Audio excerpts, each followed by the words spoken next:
You sleep softly as the morning sun casts a warm glow through the window of your modest student apartment. The world is peaceful and serene. You could stay in the moment forever. Or you could wake up now. Your first day of culinary school is no time to sleep in. Smack that clock up and at him. Throw the clock out the window and stay in bed forever. Lying in bed, you stare at the ceiling, thinking about everything that awaits you at the prestigious University of Cooking School, Academy of Learning. Your mind begins to wander. Who will be there? What will you cook? What should you wear? Time begins to fly by and you find your imagination getting away from you. You need to take this seriously. You allow yourself to dream a bit, thinking about the future. I'd better make sure to arrive prepared for the day. You bust through your morning checklist, teeth brushed, hair combed, pits deodorized. Nothing can stop you now. You confidently grab a biscuit, strut out the door, and head off to class. Just what you need to get your blood flowing. Biscuits aren't available in every KFC. Standing in the quad, you gaze upon the magnificent University of Cooking School, Academy of For Learning. Here comes your lifelong best friend, Miriam. She's the most adorably awkward person you've ever met, and you absolutely love her for it. Good morning! Are you excited for the first day of the rest of our lives? Actually, I sure am. Excited, a little nervous. Okay, a lot nervous. It's just that this morning I made breakfast for myself, but well, when I ate it, I couldn't taste any love in the food. What if I'm no good? What if I fail? Classic Miriam. Raised by Master Chef parents, she's always held herself to a very high standard. Ever since we were little babies playing together, you rescued me from that quicksand box. It's been clear to me that you're the most loving, caring person I know. You're going to do great. But with University of Cooking School, Academy of Learning's famous 3-day only semesters, we're only doing this school for 3 days? I'm afraid of being left behind and never catching up. Are we really only going to school for 3 days? Sweet girl Miriam has always been a flair for the dramatic. This summer, she got so nervous about her first kiss that she chipped a tooth practicing on a mannequin. Should you pep talk her or change the subject to give her some relief? Pep talk your best friend, change the subject. Pep talk her. Remember last month when you saw that fortune teller and had our tarot cards read? The lady with the mask who gave me nightmares? I've been trying to forget. I know she looked spooky, but she was so sweet. And she told you that you were destined for great things. Remember that card with the fancy-looking tower and that other card featuring the handsome fellow in the red suit? I've been waiting for so long to meet a handsome fellow I could call my own. And I'm sure you will soon. In no time we'll be graduating and you'll be delighting the world with your heartfelt cooking in no time at all. As you talk Miriam up, you can feel her nerves begin to ease. You know what? Maybe everything will be okay after all. And if not, at least I have these killer bangs. Hell yeah! Killer bangs. I love killer bangs. Can you believe I cut them myself? Honestly, I always cut my bangs myself. You definitely believe it. I cannot believe it. Before you can get another word out, you're rudely interrupted when someone smacks your books and custom engraved measuring spoons out of your hands and onto the ground. Hey! It's Ashley? Sally? Your arch rival. She's totally evil, but you can't help but be filled with jealousy. She can get anything she wants and she knows it. Hello, Ashley? Is that how you pronounce this? Aishley? Hello? Oh, I didn't see you there, chicken shins. You leave darksideup shins alone. They're perfectly normal shins. Thank you, Miriam. Oh, I can't stand... I'm just gonna call her Ashley. Even her name is annoying. You know for a fact that it's actually Ashley. I knew it, but she had to add extra letters to make herself feel better than everyone else. If anyone here knows what perfect shins look like, it's us. We're not going to let you or your really weird insults get to us. Across the quad, you see Ashley's best friend, Van the Man. Van the Man has stopped to look at his own reflection in the mirror. Wait, I need to read that again. Across the quad, you see Ashley's best friend, Van the Man has stopped to look at his own reflection in the mirror. That is really awkward. His pants are so tight, you can see him casually working out his glutes while he styles his hair. No lie, they're rocking glutes. Ahem, Van? You rang? Oh my god. You've never been sure what their arrangement is, but as long as you've known them, Ashley and Van have been just as close as you and Miriam, but substantially more devious. Dear God. That is a beautiful outfit. I can't believe that University of Cooking School Academy of Learning would ever allow people like you to attend as students. I know, right? You'd think they'd just hand us our diplomas now. Or maybe hire us as professors. You amateurs could learn a lot from us. With the first day of school about to start, there's just not time to properly tell these two off. You resist the urge. Let's go, Miriam. See you later, losers. As you approach the door, you see a goofy-looking kid pushing hard against the window directly next to it. Oh dear. Oopsie. I think it's broken. You reach forward and easily pull the door open. That should do the trick. I love you. I think you mean thank you. My name is Pop. I was named after my Pop. He's old. Could someone like this also be a student at the school? He must be one heck of a chef.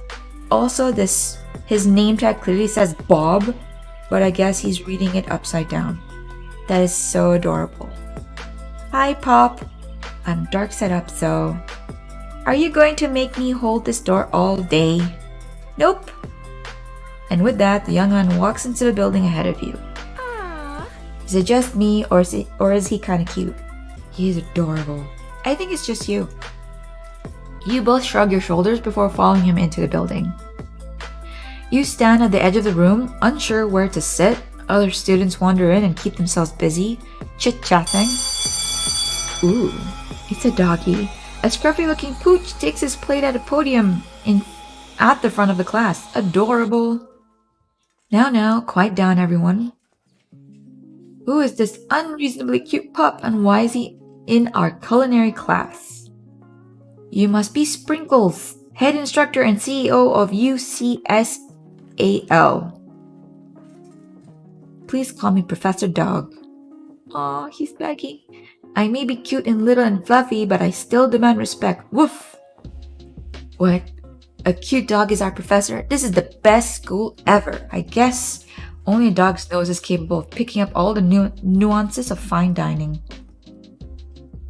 But they can't eat it. Out of nowhere, wind begins to rush around you as a swirl of cherry blossom petals fill the air inside the classroom. I'm chilly. Someone close the window. And then he walks in.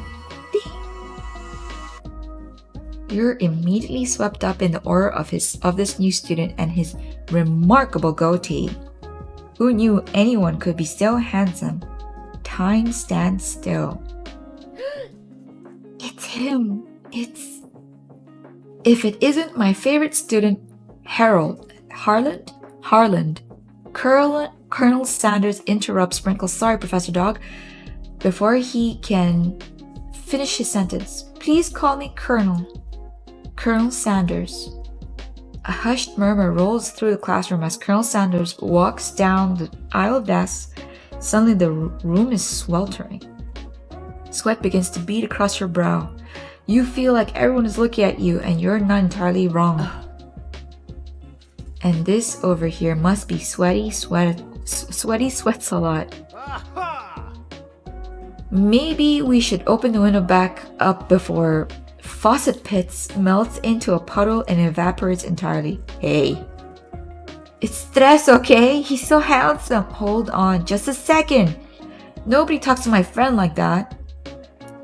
You two both know my name. We were in the same kindergarten class. And what is with all your really weird insults? Besides, when darksideup sweats, it's not gross, it's beautiful. Look at that shimmer. Thank you, Miriam. I really appreciate that. Take a moment to clean yourself out. Must dab everywhere. It's a good thing you didn't forget about the deodorant this morning. This classroom is hot, hot, hot. Professor Dog steps in to settle the class down and set some ground rules. Welcome to University of Cooking School Academy for Learning, the greatest culinary academy in the world. The birthplace of culinary legends past, present, and future. Many challenges await you. There will be tears, there will be blood. There might even be adorable tiny food. Aww. And when all is said and done, there will be a battle and you will lift your sporks and compete in the broom cooking arena. And just then, another student enters the classroom and interrupts the professor's rousing speech. Hi guys, sorry I'm late. I hope everyone had a good summer. I really miss... Quiet! Late to class is bad enough, but interrupting my monologue, you're on the fast track out of here, young man. Are you sure you're even in the right place? Don't you recognize me? This is my 3rd year in this school, with you as my teacher. Poor thing. Everyone stared at him blankly. Does no one remember me? You're expelled if you utter one more word before I finish. Let that be a lesson to you students that tardiness is unacceptable. Even Clank made it here on time. Rolling halfway across down on his tiny wheels. You turn to see the student Sprinkles is referencing, who appears to be some sort of industrial kitchen appliance. What? Bzz, The class bursts into laughter. Oh, Clank, you rascal! Sprinkles walks in the classroom as everyone stands in silent obedience. Oh, I clicked too fast. Your diet is lacking. Based on what I'm picking up here, you definitely need multivitamin. You should be taking better care of yourself. You never had a talking dog as a teacher before, but Sprinkles' reputation for being smart but tough is well known. You decide to try and butter him up by giving him a treat from your pocket, but what kind? Is it insulting to give your teacher a treat? To bribe him to like you? Dogs like play more than food. Their favorite would be cooked chicken. Chicken snack. You reach beneath your apron and return with a chicken snack in your hand. Sprinkle's eyes go wild as he locks onto it. His favorite. Oh, he's begging. Well, I think there might be some competition for a new star student. The furry professor immediately devours the snack, leaving your hand slick with a coat of warm doggy drool. You see the other students eyeing you jealously, but pay no mind to them. If they wanted to succeed in life, they should have learned the importance of carrying a range of dog treat flavors on them at all times. Settle down. Young chefs, take your seats and prepare to have your minds open to the amazing possibilities of culinary creation. As everyone rushes to claim their favorite seats, you're left standing at the front of the room. Only 2 options remain. Hey, darksideup, there's still a seat here. It seems that no one has claimed the seat next to me. If you're interested. Best friend or hot KFC? Okay. 2 good options, but which one will you choose? Goodbye, best friend or Colonel Sanders? I want to keep smelling his 11 herbs and spices, so I'm gonna sit next to Colonel Sanders. I'm sorry, Miriam. You moved to take the seat next to Colonel Sanders. I'm in it for love, guys. It appears he brought no books, pens, or pencils. However, his perfect upright posture shows off a seriousness that makes you confident in his desire to learn. Thanks for offering me the seat. I've only had 2 rules. Do all you can and do it the best you can. It's the only way you ever get that feeling of accomplishing something. That's true. It's so inspiring. A little off topic if you ask me, but okay. As soon as you've settled into your seat, the professor makes an announcement. Think fast, it's time for a pop quiz. Yay, a quiz about me. This kid is so cute. This incredibly important and surprisingly short quiz will tell me if you're ready for life at a culinary school. Okie dokie. Keep your knives sharp and your focus sharper. Here comes question number 1. If train A is traveling to point B and train B is traveling to point A, how important is it to wash your hands before cooking? Extremely. That's right. Forest is to tree as chickens is to... What? Forest is to tree as chicken is to feather? Night vision goggles or a slam dunk? Feather. That's right. Okay. What is the most efficient eating utensil ever created? A spork. That's right. What food is best for a broken heart? Anything as long as it's prepared with love, not too much salt. Camel meat. A pancake that looks like a smiley face. A pancake. That's wrong. What? How wrong? Is Sprinkles a good boy? He's talking about teachers. He's the best boy. That's right. Your total score is 4 out of 5. Ooh. Only 1 wrong. Not too shabby. You might just do alright, kid. You look up to see what Colonel Sanders has been watching you.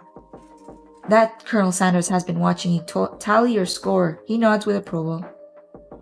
May I have your attention, students? I have an important announcement to make. Time for lunch! Yay! Wow, the cafeteria is as nice as any restaurant you've ever eaten at. It makes sense that a school dedicated to cooking would also be serious about eating. A delicious fragrance wafts through the room and tickles the end of your nose. Your mouth waters. Do you smell that? That must be our lunch. It smells crazy good. Everyone, can I have your attention? Is it about lunch? No, I just wanted to apologize for my tardiness. You see, Howdy, folks. I'd like to make an announcement. Okay, everyone shut up. Colonel Sanders is talking. Hey, No, we don't care about you. It's about lunch. Yes? Yay! But No, shh. We don't care. Lunch, lunch, lunch. She said shush. In honor of the new semester, I have prepared something special to share with everyone for lunch. That must be the smell I smelled. Indeed, that smell. You hold your breath, waiting to see what food this mysterious student has created. You've heard that he's very talented, but were the rumors true? Is this? Ooh, Colonel Sanders left a large bucket above his head, one that's glimmering in the light. Beautiful. So beautiful. And it's steaming. Good. Piled high are huge pieces of chicken breaded and fried to a crispy golden finish. The aroma envelops you and you begin to feel warm and safe. Colonel Sanders has filled a bucket with chicken? What a novel concept. Your stomach begins to rumble as if to say, stop thinking and start eating. For years, I have been developing a secret recipe for the perfect fried chicken. By my calculation, nothing less than 11 herbs and spices are required to achieve the perfect balance of flavors.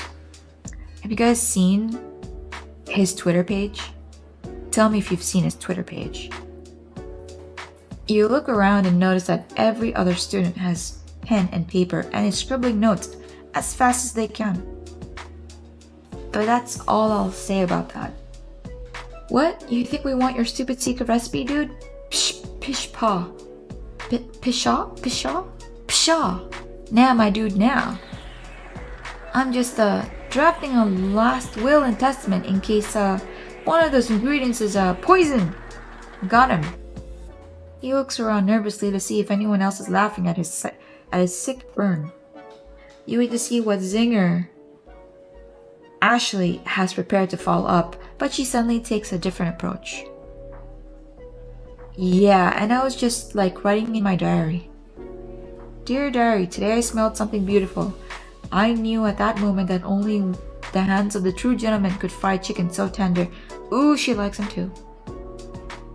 You see her body language change from bitter and evil to sweet and innocent as she slides closer to Colonel Sanders.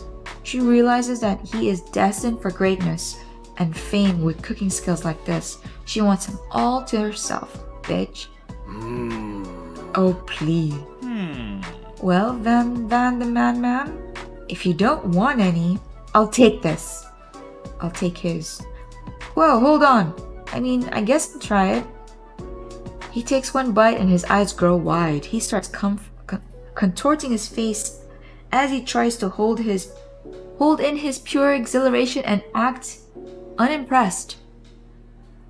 Dear God. Easy now. There is enough for everyone. Please, my fellow classmates, dig in. You take one of the pieces of fried chicken out of his bucket and sink your teeth into it. It's amazing. Tasting Colonel Sanders' food teleports you to another dimension. Alone with your taste buds gripping a drumstick in your hand, you float weightlessly. Focus your mind and meditate on this moment. Try and identify every flavor, savor in a moment and everything that it tells you about Colonel Sanders' culinary heart. Swim toward the light. Somewhere up ahead, a bright light beckons you. The flavors are so intense you become wrapped up in them. Unable to resist, you reach toward the light, grabs your hand, pulls you closer and closer until your fingertips connect with the end of everything. You are forever lost in a land of tender fried chicken bliss. Your mind dissolves. There is no dark side up now. There is only herbs and spices. Though Miriam tries to revive you, you cannot. Did I faint? Game over. What?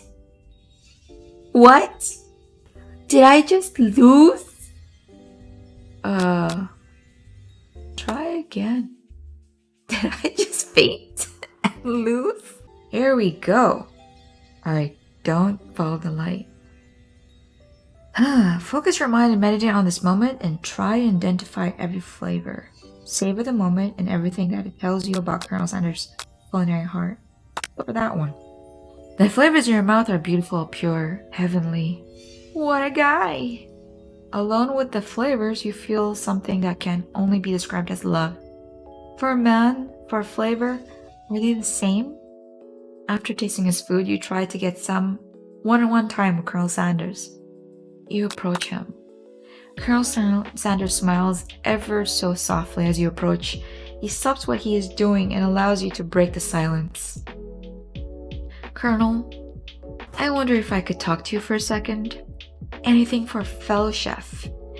What exactly was on that chicken? Haha, how bold to come out and ask. It's an idea I had for a new combination of flavors that will make me my fortune and establish my legacy for all time as I open a chain of highly successful fried chicken restaurants. No big deal. It's just you and me here talking. I can keep a secret. In fact, I've got some of my own that I'd be willing to trade. What's the rush? The semester is only getting started. We've got 2 more whole days. 3 days in this school. We've got 2 more whole days to get to know each other. He's clearly not going to give it up easily, but it doesn't hurt to be persistent. You know what they say about secrets, Colonel. Shouldn't learning be fun? Aww. You've got moxie, I'll give you that. Colonel Sanders looks both ways to make sure you're truly alone, and then leans in. You can feel his warm breath as he whispers. Just one ingredient, but you can't tell. I use blank. What's blank? Shit, I shouldn't have touched that. Wow, you've never guessed that. In fact, you're not even sure where you'd get some if you searched. While you're wrapped in that huge revelation, you notice that Colonel Sanders has disappeared. While everyone else is still in the cafeteria, you decide to look for him. Stalker. You find Colonel Sanders outside, standing in the quad. Oh, it's you again. Howdy. Sometimes I like to come outside and look at the school buildings. I think about how my story will continue on after I've graduated. It sounds like you have big plans. I dare say the biggest. I will leave my mark on this world. You can bet on that. Alone together for the first time, you figure now it's the perfect moment to show your personality to him. Neg him to show your own strength. Wow him with a big idea to add an additional ingredient to really spice things up. Be modest but thoughtful.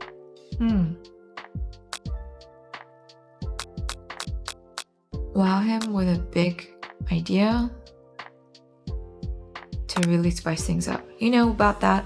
I was thinking about your secret recipe. I doubt it. I don't doubt it. It was a way of leaving an impression on all who tasted it. You decided to show him that you also know a thing or two about blowing minds with new flavors. Actually had some thought on how you could improve it. Improve it? You want to change my secret recipe? You think you can do better? Have you ever heard of habanero peppers? Heard of them? I tend an entire garden of chili pepper varieties. Habanero poblano, cayenne, but that's not the point. You can't just toss new ingredients into my secret recipe and expect to improve it. I pissed him off. A recipe is about balance.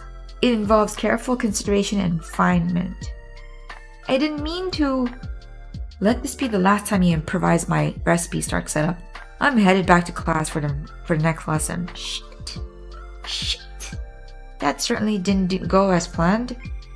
You'd better head back inside, but you wait a moment so that Colonel Sanders doesn't think you're desperately chasing after him. You step into a massive cooking arena where the afternoon lesson will take place. Each student gets an oven and all the tools and ingredients they could need. Oh, this looks daunting. This place, it's magnificent! Finally, we'll get to show our stuff. Wait a second. Oh no! We have to show our stuff. What if I totally blow it? You're not going to blow anything, except maybe kisses to the crowd of fans. You're going to earn with your signature adorable tiny food creations. Welcome, students, to the cooking arena. For today's lesson, we'll be cooking with partners. Hurry up and pair off.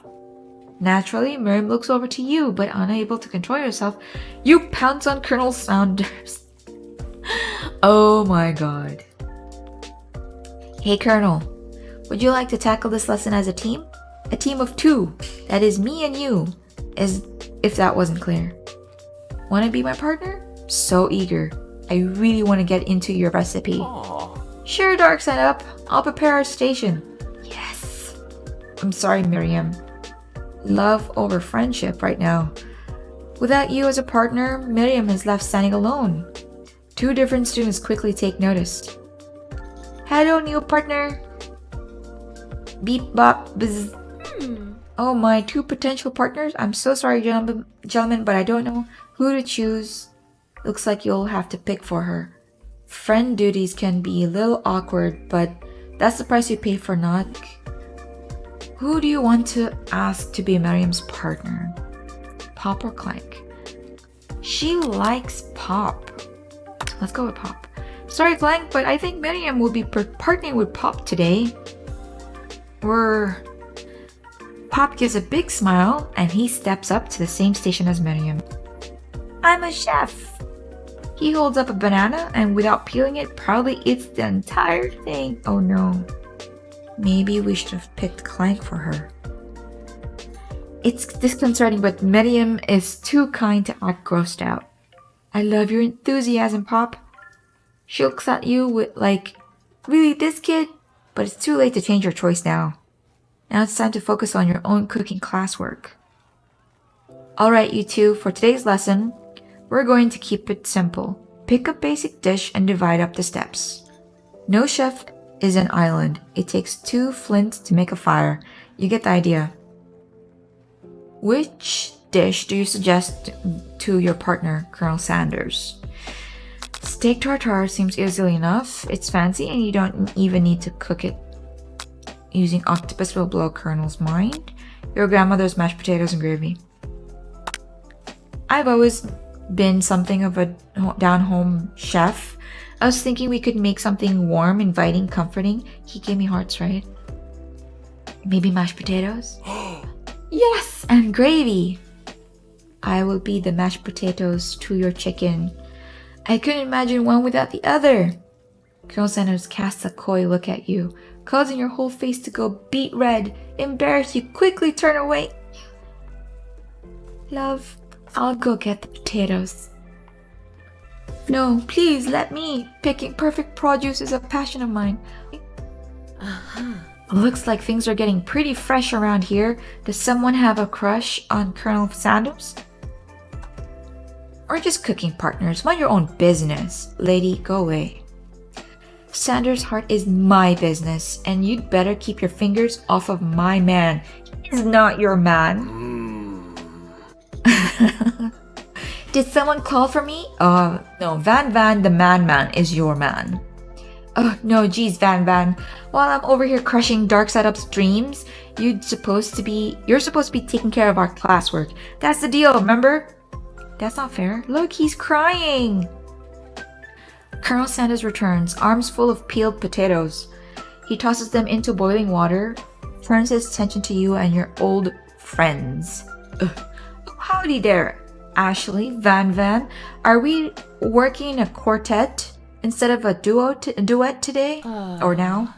Actually, no, it looked like darksidup was struggling, so we offered to give them a hand.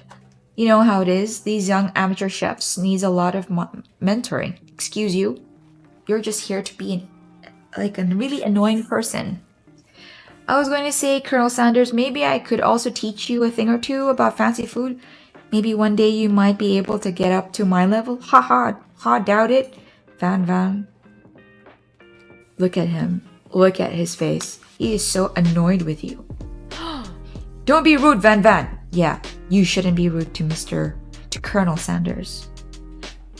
Personally, I have no doubts whatsoever about Colonel Sanders' ability to concoct creations worthy of admiration. After all, your fried chicken was quite spectacular. True, Ashley, I agree. But Colonel, if you ask me, I might make a better partner for you than this thing. Excuse me? That has positioned itself at your station. Ashley, get the hell away from my cooking partner. I asked first. Don't you feel deep down that we cast complementary shadows? We fit together like a thigh and drumstick? It just makes sense. No, Ashley, it does not. Look at his face. He doesn't want you. Get away. Nothing about this makes any sense, but one thing is clear. She's coming for Colonel if you don't watch out. Yeah, I'm watching. Ashley is really going at you hard. You need to ask for some backup here before things get ugly. We can't ask Miriam. She's really upset with us.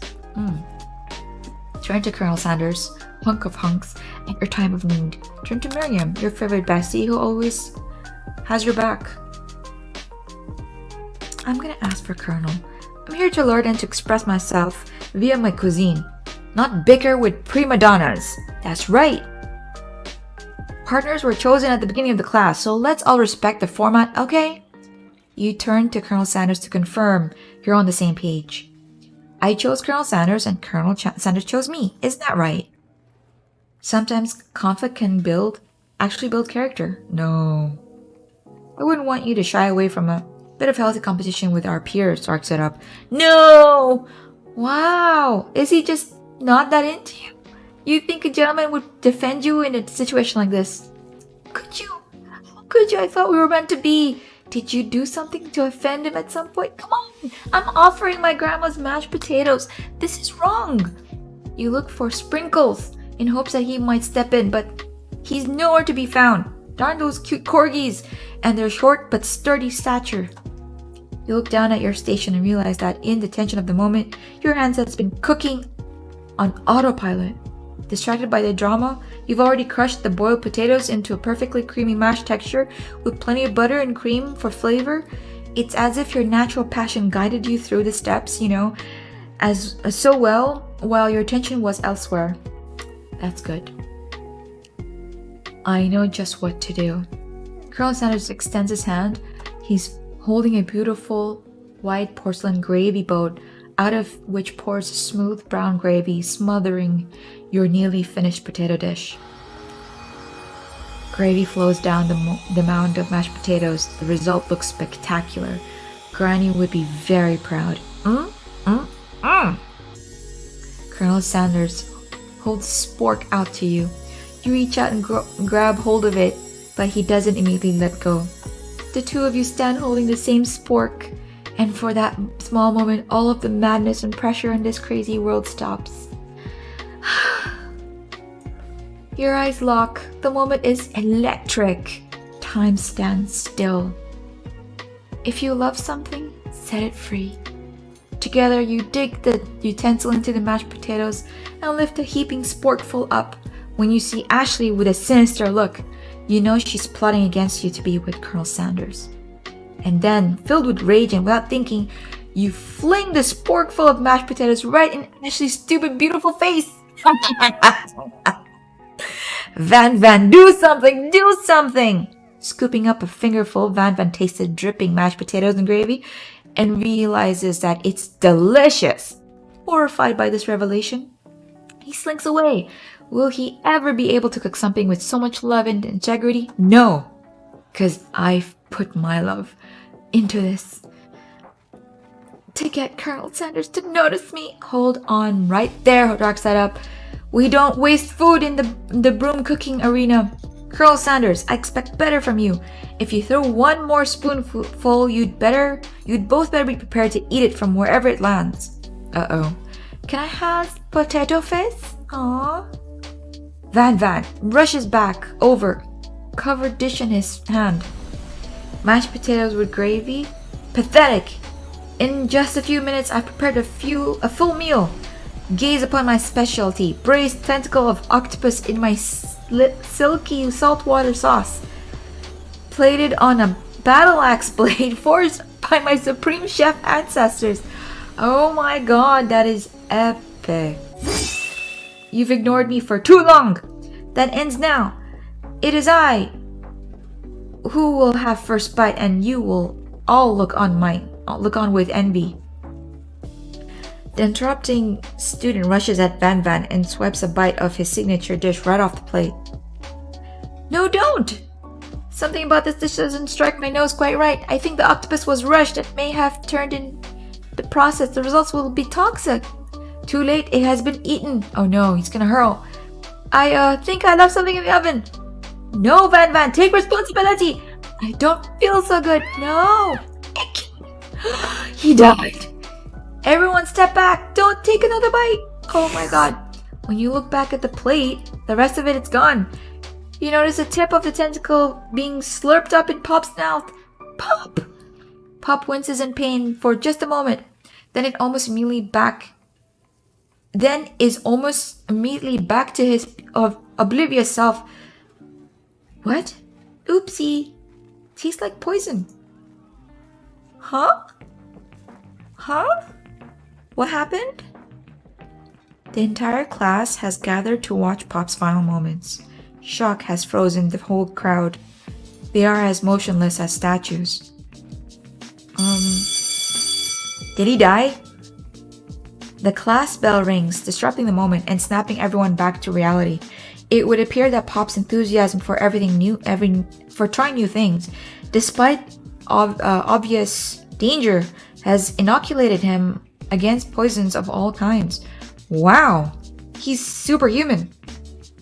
I'm not sure the professors here make enough money. Hello? I just turned into a ghost over here. Seeing that you're shaken up by that really annoying student and all his nonsense, Colonel Sanders approaches you. I'm sorry you had to go through that. Please let me walk you home. Thank you, Colonel. I would appreciate that. What? Like for real? Oh, come on! You follow Colonel Sanders out of the room. Thank you so much. At night, the school building has taken on another vibe entirely. It's dark and more than a little spooky. Colonel Sanders stands in the quad neon glow and speaks softly. Those mashed potatoes you made in class today. Before you go on, I want you to know they're not a great representation of my skills. I didn't even realize I was making them. They were amazing. Really? Tasting them, it reminded me why I became so passionate about food to begin with. Colonel Sanders is getting choked up. Cooking is obviously important to him in a way that you find inspiring. Now might be a perfect time to tell him you're developing feelings for him. Colonel Sanders? Yes, darksideup. There's something I need to tell you. Hold it right there, Van, god damn it! There's something I need to tell you first, Van, I swear to fucking God. Oh jeez. You see, when I was just a boy, I had a dream that one day I would be the greatest chef in the world that has ever seen. I would be the greatest chef the world has ever seen, okay? And every day since then, I have been working toward that dream. Day and night, never stopping, never resting. Also lifting a lot of weights, like so many weights. We should follow our dreams with all our hearts, that our souls may grant them like wishes floating on a shooting star. So poetic. Hey, no, you! Shut up, I'm the one here to say inspirational stuff and be the star of the story. Are we forgetting that your cooking literally killed a guy? You can't prove that. I also saw you kill that guy. What was his name? Somewhere in the distance you hear a long, sad sigh. Poor thing. Forget him! We're talking about me. I'm the hero! Are you though? The spork monster is here to fight a hero!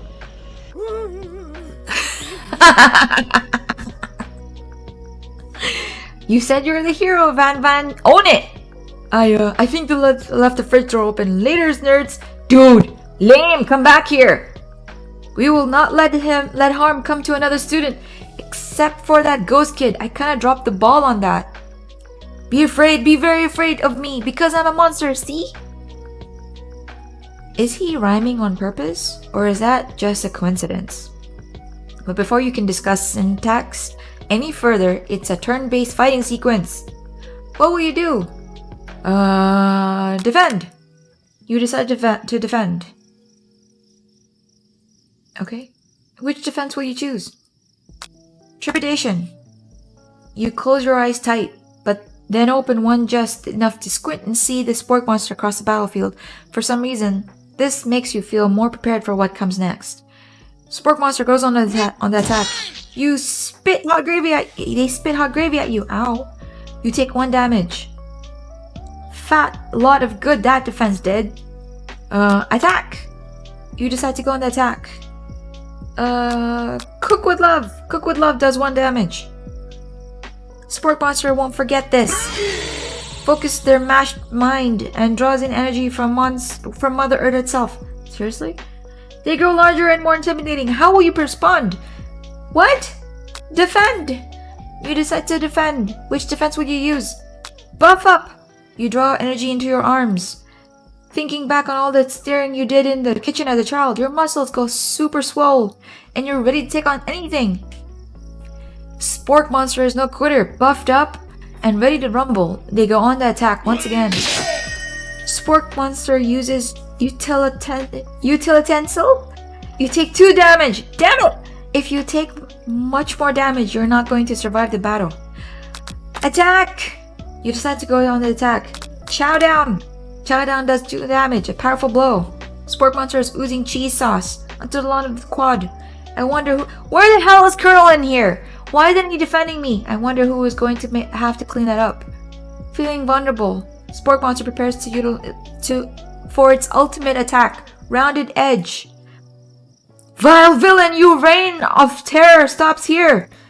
Colonel Sanders summons the energy of 1,000 chickens. Pot pie power pinch! Oh my god! Pot pie powered pinch does 10 damage! Spork monster is defeated! You saved me. You saved me. Thank you. I had doubted you. I'm so sorry. I will never doubt you again. An injured Spork monster spews steam into the night. Spare this wretched beast. You managed to tamp down your disgust at the sight of this gnarly beast long enough to realize that he is still a living creature with a pure soul who deserves your pity, not your wrath. Begone, beast, and you don't dare come back for a follow-up encounter tomorrow. I won't forget this, and I certainly won't be back, like you said. Spork monster scuttles off into the night. The defeat monster left behind a special item. Ooh! It appears at first to be a cookbook, but upon closer inspection, it's so much more. It's a book of magic spells with a golden chicken on the cover.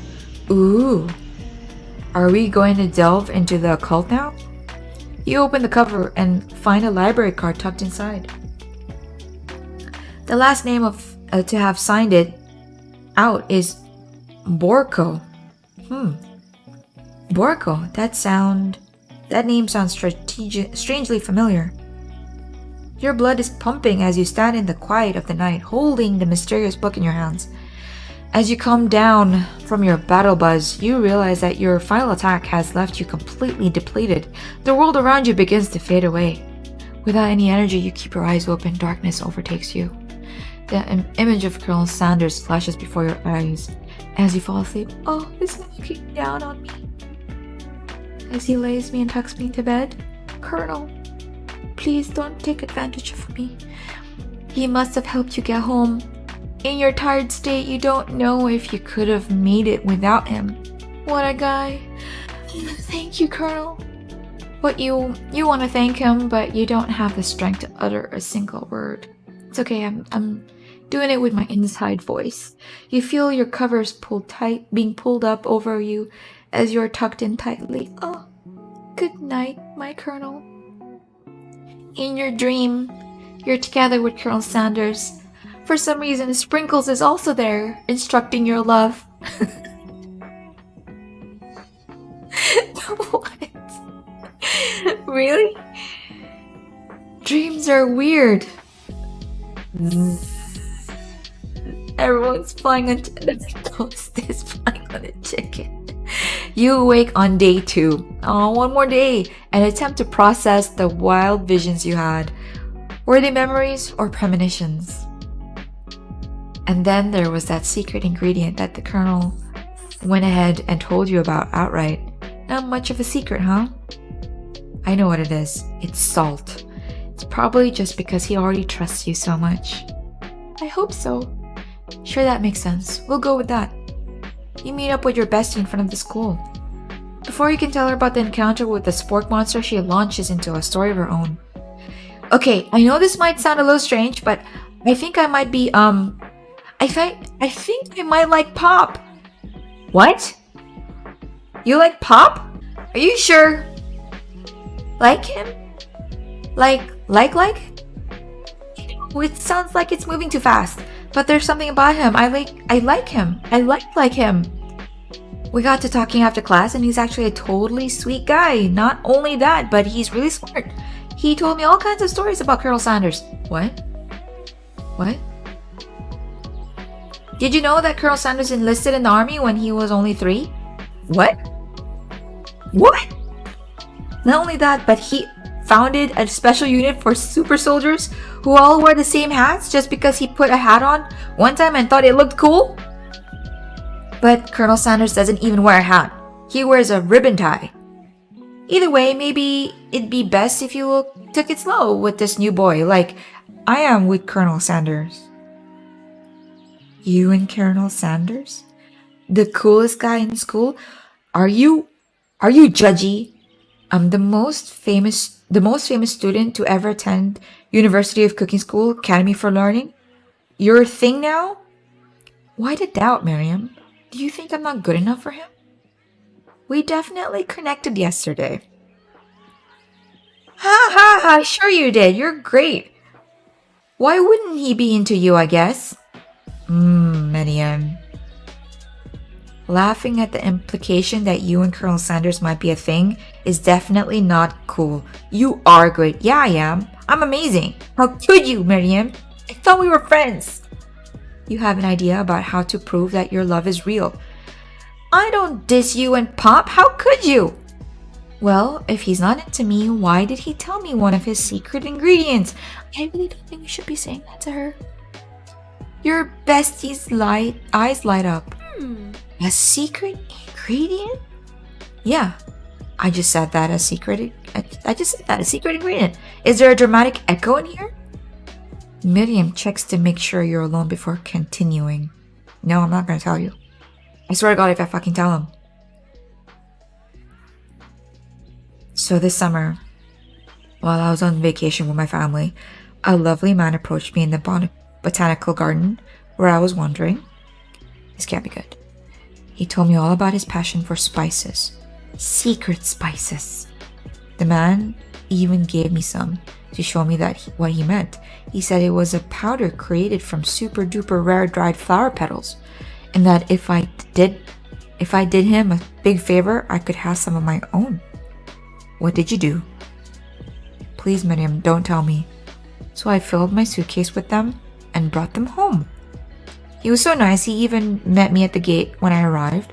Later, when I cooked with him, a very strange feeling came over me, and the flavor was unlike anything I've ever tasted. Miriam, what the hell did you do? I think you're being very liberal with the meaning of spices here. Whatever.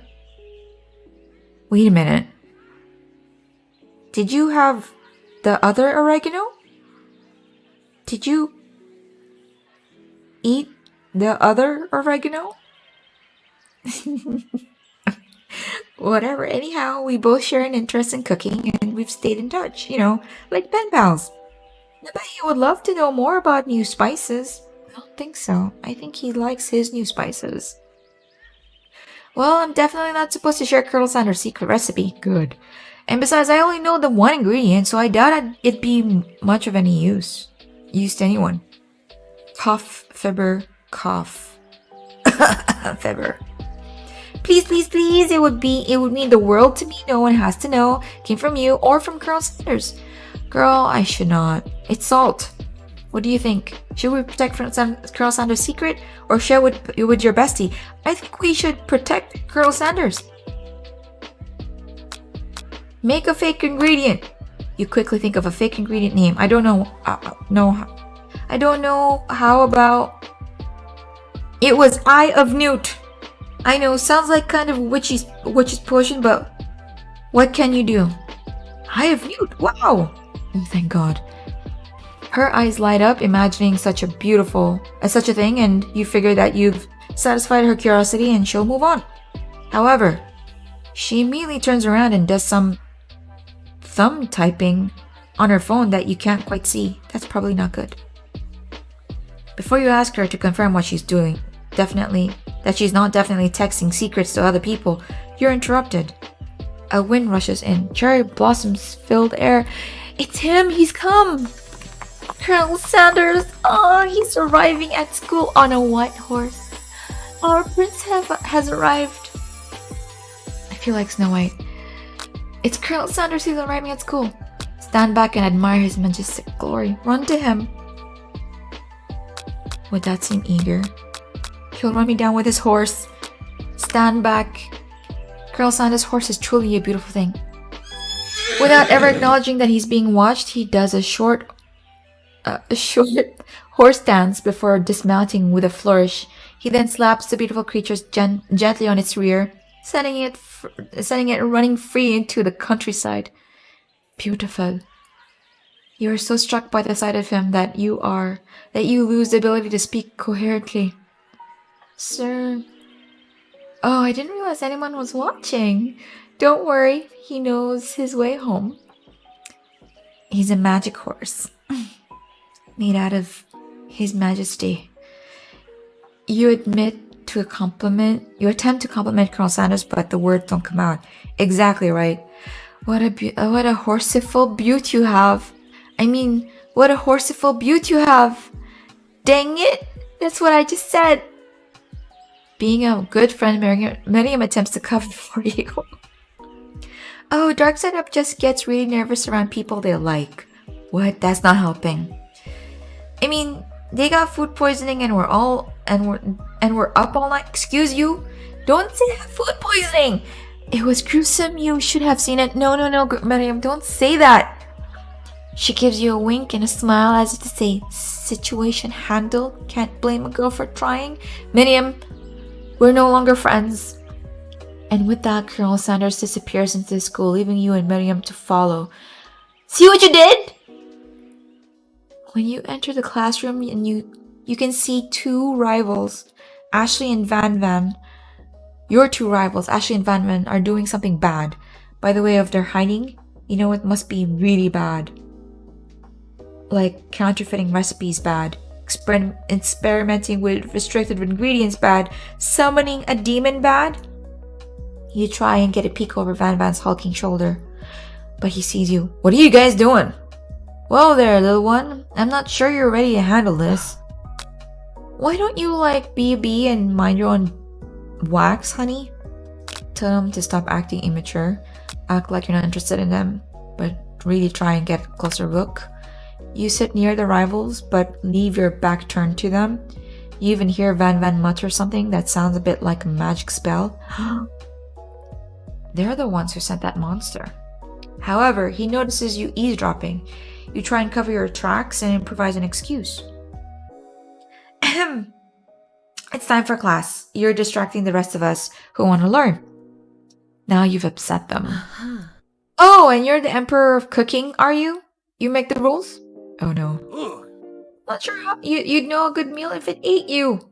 Dude, you just killed someone. Shut the fuck up. Being the best chef in the world? Being the best chef in the world takes more than just culinary skills. It takes creativity. It takes panache. It doesn't hurt to use a little evil. Oh. Van Van, Mr. Jojo Van Van. You finally get a look at what it was they were hiding, and you instantly recognize it. It's a book. It's just the one you found after encountering the spork monster. It's the same book that I found last night in the quad. Ashley immediately elbows Van Van, who hides the book behind his back. I don't know what you're talking about. The book is a family heirloom and its contents are secret. You notice that they haven't just been studying the book. They've got Pop pinned to the wall and they're tossing potato skins at him as he tries to catch them with his mouth. Hey! We're playing! Hee hee. No, Pop, you're in danger. Before you can dig in any further, you're interrupted by an arrival of more students. It's almost time for class. Beep beep. Clank must be running late. He's in such a hurry that he rolls right over Van Van's meaty foot. Good! Hey, watch it, you bucket of bolts! You watch how you talk to him. He didn't do anything. Bzz, Bob. Who do you think you're talking to? I've never heard such language, not even from a stand mixer. Womp womp. No, your mother was a stand mixer. Girl, bzz. Van Van jumps to attack Clank, but Clank shocks Van Van, sending him flying across the room. Good job, Clank! Protect me, Colonel Sanders. These crazed men are about to come to blows. I think it must be over me. But I'm not interested in either of them, bitch. Ashley's tone has completely changed in an instant. She bats her eyelashes at Colonel Sanders. Surely he must know that this is a ruse, right? Gently, get a hold of yourself. Gentlemen, get a hold of yourselves. Save it for the arena, at least. Or don't, honestly, I don't care. I've got lofty career aspirations to focus on. Maybe I can help you with your business plan? Just then, Sprinkles arrives to signal the true start of class. of the class day. He's panting, which doesn't seem about that abnormal. He's a professor, but also a dog. Students, please take your seats. I apologize for my late arrival. I spent the morning chasing a car all around town, and my tiny legs are very, very tired. That is so cute. But I'm here now, and I hope you're ready to learn. Rub his furry dog belly. He loves it. After he catches his breath, Sprinkles regains control of the classroom. Without further ado, we'll review the global history of my favorite fowl, the chicken. You want to pay attention to the lesson. Truly you do. Which is why in 1776, at the signing of the Declaration of Independence, it was chicken who first signed their name. But you can't help but daydream about Colonel Sanders, and you miss most of the important parts. Colonel Sanders. When you come to, Sprinkles is holding a tray of food in front of you. Uh-oh. Well, darksideup, sir? Naturally, this appears to you to be a sample platter. Which item do you want to sample? A glass of water, shimmering pepper, dog biscuit. Because of the shape it's baked in, you assume the dog biscuit is a treat made by Sprinkles. Example of his own culinary talents, perhaps. Reach out for this when Sprinkle jumps out and bites onto your cooking apron. What kind of monster would you steal a dog's favorite biscuit? Your apron is left in tatters. The entire class looks in horror as you fall unconscious from the embarrassment. I died! I never even got to taste it. Is this the end? Oh no! I died. You fade into darkness. Something is there. The spork monster. Morgo? What are you doing here? It's not your time, my friend. Your act of kindness has not been forgotten. You watch as your apron magically repairs itself, and you won't have to live in embarrassment anymore. Thank you, my friend, wherever you are. Which item do you want to sample? A glass of water. Grab the glass of water and gulp it down. It's cool, crisp, like the purest melted snow by mountain spring. Hey, that's mine. It was from my favorite toilet. You owe me $6. Shit! And you've got excellent taste. You think to yourself, geez, I should have paid better attention. We just drank toilet water. We all make mistakes. I'm sure he'll forgive you someday. Come on, it's time for lunch. Before anyone can relax, the cafeteria lights dim, and your rivals enter to make a dramatic announcement.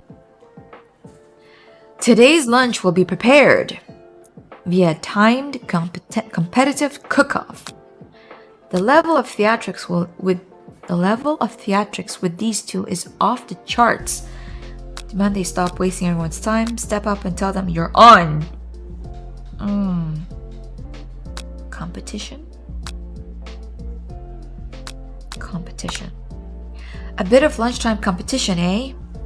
Count me in. If I have to wipe the tables with you fools before I set my lunch down on it, then so be it. I'm not the fool, you're the fool! Good one, Van. I like your gumption, Darkside. Thank you. I'll be watching your performance. Thank you so much. Oh, Colonel. Just as things reach a boiling point, Sprinkle steps in. Surely he'll put a stop to this madness. Now, students, please settle down. This is a lunchroom, not a sports sing. Finally, a little sense. You breathe a sigh of relief. At least not until we turn on the timer. Just then, a huge light blasts in your face. Flashes the word timer ready. Uh-oh. That's what I'm talking about. Aru? I stand corrected. The hard ways build solidly a foundation of confidence that cannot be swept away. And that's an original quote by me, in case anyone was wondering. I hope its message lifts you to victory. Thank you, Colonel. Like a diamond, I was formed under pressure, and now is my chance to shine. I will defeat you myself. You had his chicken, and you made mashed potatoes and gravy on day one, and you're feeling like you can really impress him again here. It's time to boil some water for the potatoes. Think fast. If the timer runs down, you'll be forced to pick randomly. What temperature does What temperature does the water boil at? 100 degrees. That's right. But how would you have gotten into this school without knowing that? Winner gets to rub my friendly belly like that enticingly offer. Let that enticing offer motivate you. You're going to need to season this chicken before you cook it. You don't know Colonel Sanders' recipe exactly, but you have an idea. How many herbs and spices did he say he used? 11. That's right. You might not know all the ingredients yet, but at least you're headed in the right direction. Tail wags intensifies. Now that you've got some basic steps going, it's time to elevate your craft. What state of mind offers the most flavor? Vigilance, trust, gratitude. Oh shit! That's wrong. No, I didn't click on anything. No. I'm begging you to get it together. Get it? I'm a dog.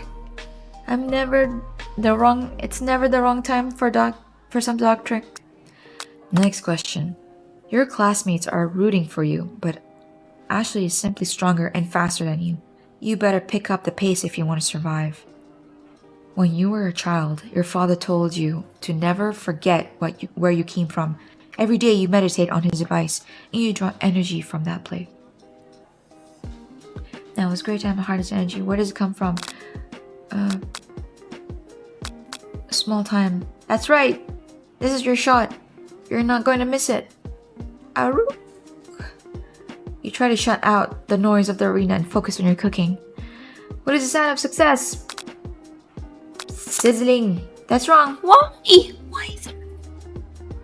No. Come on. Don't make me get the spray bottle. How dare you? Next question. You notice Colonel Sanders out of the corner of your eye. I believe in you, darksideup. Thank you, Colonel. I'll do this for you. He's actually cheering you on. Yay! Which would be awesome, except knowing he's watching you makes you totally forget what you're doing. Oh, now all you can think about is Colonel Sanders. His majesty. His magnificence. His glory. How many spoonfuls of gravy would the traditional Victoria have? Grrr. Just adrenaline island. Which do you take? What a hulk! I know, right?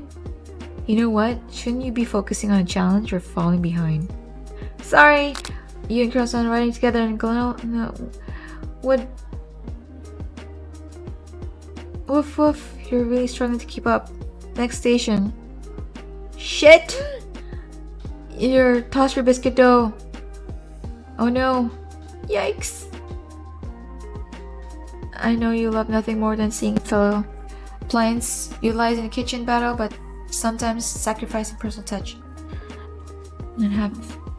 You might not have any hands, but darksideup does. Oh no. You went hard way. You don't get far by going the easy way. When you hear everyone talking, you realize how serious your errors was. You immediately shove your hand into the mixer to rescue the dough before it's overmixed. You're not fast enough, your hand gets stuck. You immediately crushed by quickly spinning beaters. There's no way you'll be able to use that hand for the rest of your match. Oh no. Oh no. What you often find is that the easy way can turn out much more difficult. Everyone stop what you're doing right now. This battle is over. I failed. Can't be. I was so close to finishing my dish. Oh no. Sweetheart, look at your hand. You simply can't go on. But I must go on. Oh, that's too bad. And here I am with a completed dish ready to serve. Surely that makes me the winner by default. No, it wouldn't be fair to compare the two. On account of darksideup's injury. You see Sprinkles begin to lick his doggy chops as he locks onto the dish. But I suppose you should at least tell us what you prepared. Well, because I'm the sweetest, I skipped straight to dessert. Under this white chocolate dome, you'll find a wide array of delights, taking you on a journey of flavor that tastes good and tells a story of excellence. Damn it, Ashley. I was going to ask darksideup to do the honor. But since you're injured, I'm afraid that pouring this creamer of delicate hot chocolate sauce might be too difficult. Colonel Sanders, if you wouldn't mind lending me your strong, steady hand. Damn you, Ashley. Colonel Sanders pours the hot chocolate sauce on top of the dome, causing it to melt away, revealing the ingredients hidden within. Oh my god. Inside you'll find a delicate fried cheese croquette atop a slice of honeycomb, sliced ice cream 2 ways, tender nougat, and pearls of blueberry jelly. I hate you, Ashley. Colonel Sanders seems intrigued, but perhaps not impressed as he dips his finger into the chocolate sauce. Simplicity isn't your strong suit, is it, Ashley? Oh, you, hee hee. As he places the sauce-covered finger into his lips, Ashley leans over and whispers something in his ear. A dab of sauce sticks on his mustache. Internalize the rage you feel. Put yourself between Colonel Sanders and Ashley. We have dignity, you guys. Your rage burns so intensely within your eyes that they burst into flames. The flames cause your eyebrows to catch fire and turn to ash. They fall off your face, which means people will have a hard time understanding your emotions for the rest of the semester. Perhaps forever. Are you serious? Being dignified means this? Humiliation forever? Embarrassed and ashamed by your poor performance, not to mention your crispy fried eyebrow, you turn for the quad to be alone. Shame. The beautiful weather feels like an insult inside of you. The storm rages. It's Colonel Sanders. He's probably here to tell you that he and Ashley are in love and have decided to get married. Just go away, Colonel. And he won't even ask you to cater his wedding because you're a horrible, terrible chef and an awful person. It's so much shame to our family, to me, to my ancestors. You try to hide from him, but he approaches you directly. No, Colonel, please. I know you're hurting right now. I am. Not just from the devastating loss, but from the run-in with the mixer and that small fire. You should get that checked out. Oh, you care. I'm fine. Can't you just leave me alone? I'm a loser. I'm not fit to fill your fryer.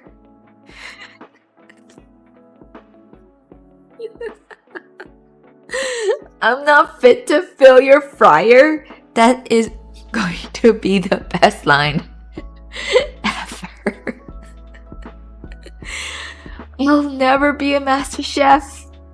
Failure is a part of life, not just for you, but for all of us. Do you think I've never failed at anything before? Oh, Colonel, you're so inspiring. That's exactly what I think. Well, then think again. I wasn't always the man you've seen before you. Enrolled in culinary school, incredibly handsome, successful, and motivated. You're too handsome.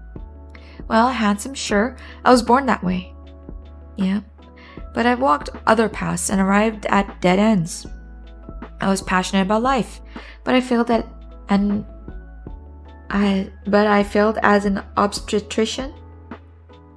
I was passionate about justice, but I failed as a lawyer. You were trying to be a lawyer too?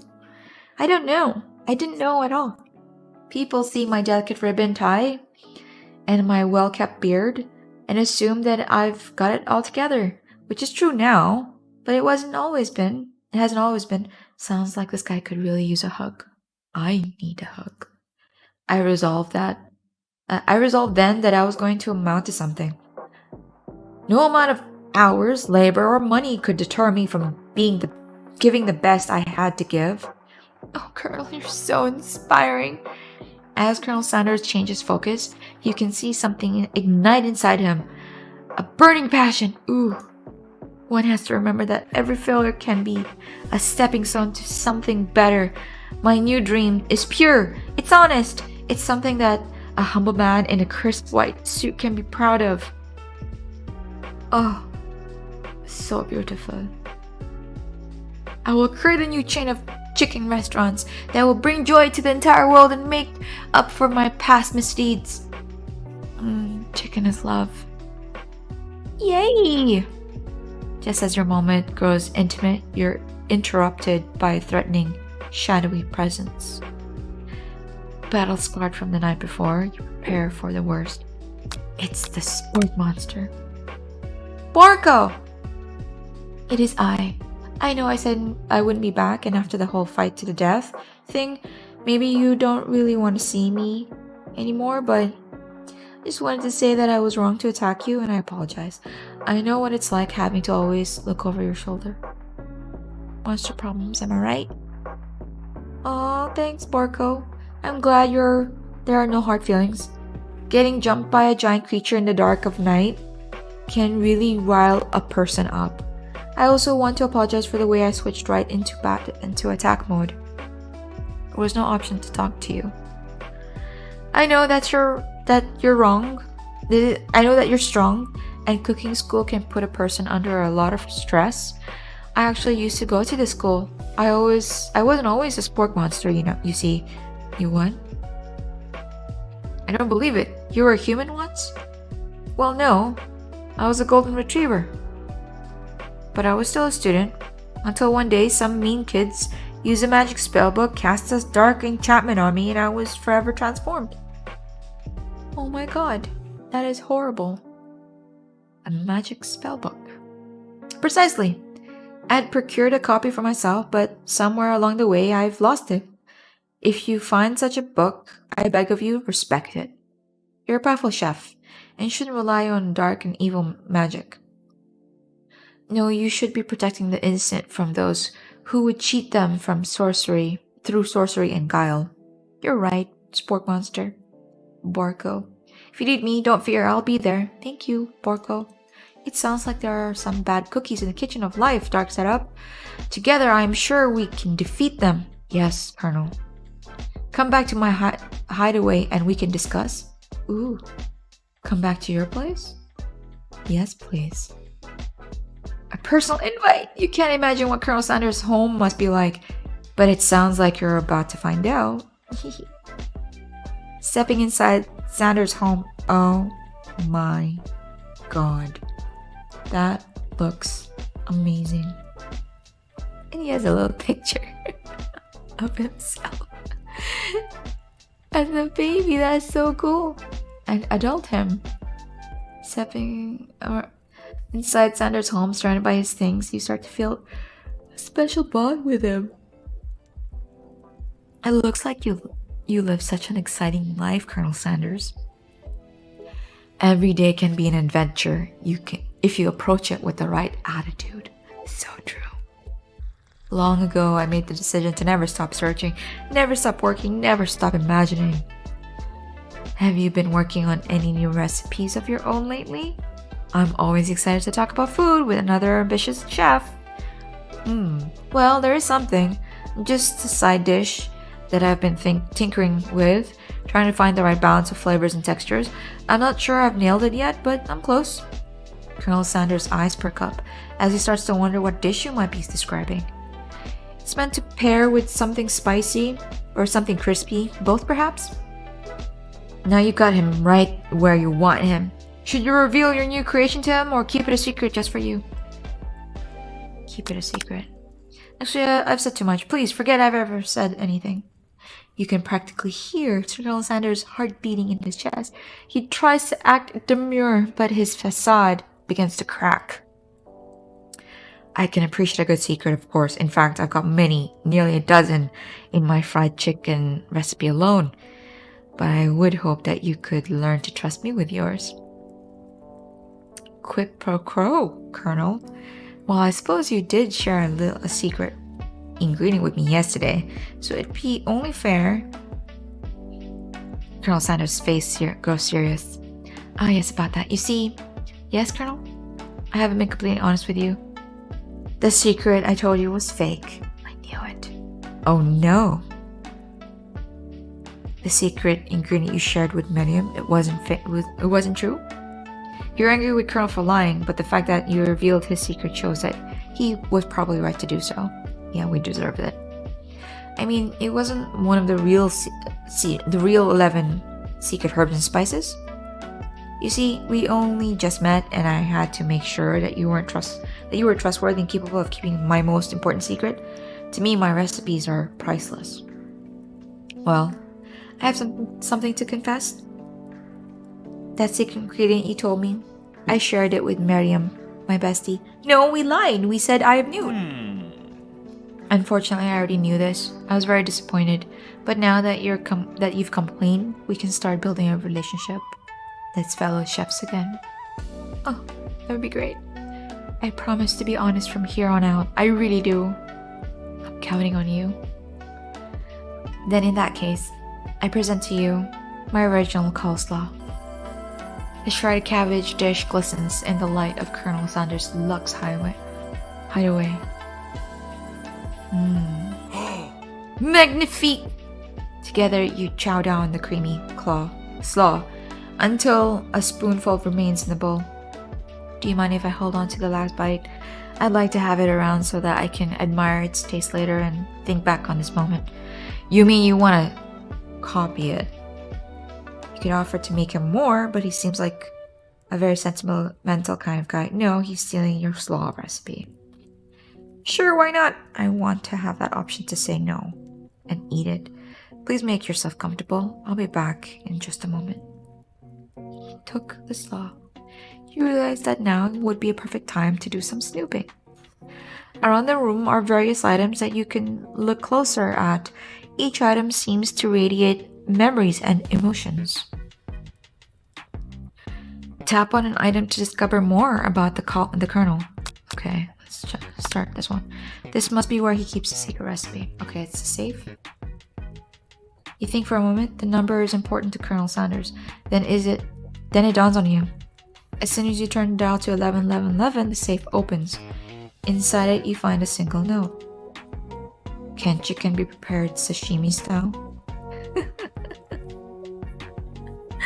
Can it? Tap on an item to discover more about the Colonel. An adorable little baby boy crawls across the floor. From the goatee and mustache combo he sports, you figure that this must be the Colonel himself.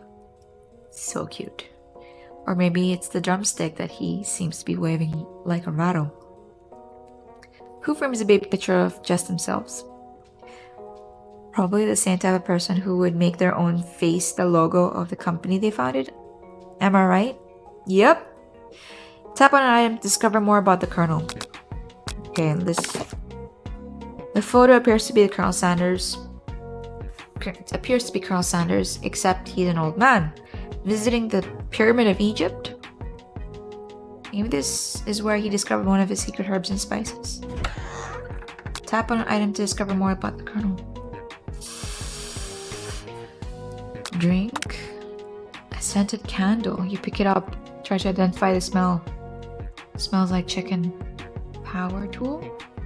Freshly starched collar. Piece of wood floating in a lake. Summer of 69. No, it's one of the secret recipe ingredients. It's cinnamon? No, cumin. Tap on item to discover more about the Colonel. Let's check out this remote control. A lock of silver hairs woven through the teeth of a comb. Take it. Take it and put it in a handkerchief and stick it inside your bra. Upon further inspection, you realize that the hair therein isn't just silvery in color. It's actually made of spun silver. Tap on an item to discover more about the Colonel. This Kentucky. One of the framed photos shows an old man who looks a little bit like the Colonel, standing with a friend. They hold fried chicken drumsticks and appear to be cheersing themselves. You look closely and see that there's a short inscription. I wonder who my friend Pete is. Tap on an item. What is this? Take a closer look. At a large urn sitting on a nearby pedestal, there's a plaque on it. It's dusty, and when you wipe it off, you can read the inscription. It says, "Here lies the ashes of my past careers and business failures." Ooh, poor guy. Okay, let's look at this chicken. There's a very realistic stuffed chicken sitting on the corner table. When you pick it up, you realize it isn't just realistic, it's real. Taxidermy? Must have been important for Colonel to the Colonel when it was alive. A little note clipped to the chicken's foot reads, "The true state bird of the great state of Kentucky." Okay. You open the door, Colonel's closet, and find a row of his signature white suits hanging within. You take one off the hanger and try it on. The jacket is a bit big for you, but it's soft and comfortable. You give yourself a deep hug, breathing in his scent. They say that home is where the heart is. Is this what they meant? Uh-oh, I got caught. Before you can look any further, you hear Colonel Sanders returning. He has a new dish that he has been working on, and he wants you to taste it. You try to act casual until he asks you why you're wearing his jacket. I got cold. Aww. I don't usually own these out, but I must say it does look good on you. Thank you. Grab the jacket. I got cold. I'm so sorry. I didn't mean to intrude. I just got a little cold and thought this might warm me up. Smiles and scoots close to the fireplace. It's warm by the fire. Why don't you come a little closer? Shh. Shh. Suddenly everything feels like it's moving too fast. Final exams are tomorrow. You should be thinking about what you're going to cook. It should be home studying. Overwhelmed, you take off the jacket and run to the door. But the thought of leaving Colonel in the midst of such an emotional breakthrough gives you pause. You stop yourself. Don't leave him. Not yet. Not yet. Not now. Colonel? Yes. I honestly think that this may be the beginning of something wonderful. I think you're right. We should take things slow. You talk late into the night and drift off into a slumber. Dream sequence. You wake to a beautiful morning in Colonel Sanders' hideaway. Did you make the right decision on how to respond to Colonel Sanders? Only time will truly tell. Today is a day that could change the rest of your life. You think about the new secret ingredient that you just learned about. Coriander? Chives. Definitely chives. In some jurisdictions, isn't even legal, but if the recipe is a secret, how will they know? Okay. Your thoughts are interrupted when Colonel Sanders emerges into the room. He's holding a gorgeously plated breakfast and your mouth waters at the sight of it. Here's a simple breakfast I just whipped up. Thank you. It's meticulous. Oh, chicken, biscuits, and butter. You taste Colonel's food and it takes you on a journey. When you return, he's waiting to ask you an important question. So would you say we're the perfect match? How presumptuous. My cuisine and your taste buds, that is.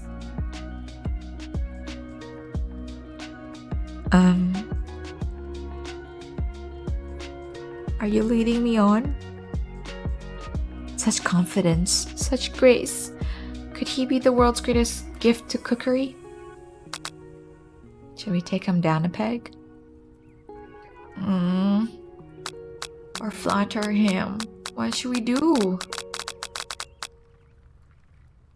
Should I flatter him? Take him down a peg. It's a hard decision. This means we could lose him. Make him a little humble? Or boost his ego? You know what? If he really liked me, he'll take it. It's good, but my mom made better. Why would you say that? That's a hard burn. Colonel Sanders' expression grows serious. Did your little jab land too hard? Colonel, I know what you're going to say. I need to be better if I'm going to leave my mark on this world. A single tear begins to pool in the corner of his eye as he gazes out the window. You hurt him! Aww. And with the right business partner, I know I can't fail. Business partner? Could he be talking to you? It's all happening so quickly. Overcome with emotion and confused by your feelings, You're on the verge of tears, unable to speak. The only answer you can find is to run out the door and get home. Damn it, why? Stay there. There's still one more day of school after all. The University of Cooking School, Academy for Learning waits for no one. You get home to find something very surprising. Your best friend is there waiting for you. Uh-oh, I've been ignoring Miriam.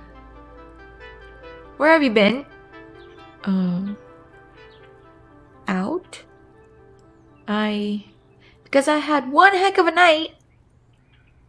I've been desperate to talk to you about it, but I couldn't find you. I got worried that something had happened to you. I'm sorry. It's okay, But now that it turns out you're fine, I can finally get you up to speed on the saga of Miriam. Okay. Sure, but you will not believe what happened to me after school yesterday. I went on a date. Me too. I think I can believe that. Since I'd been partnered up with Pop, he asked me to go out with him.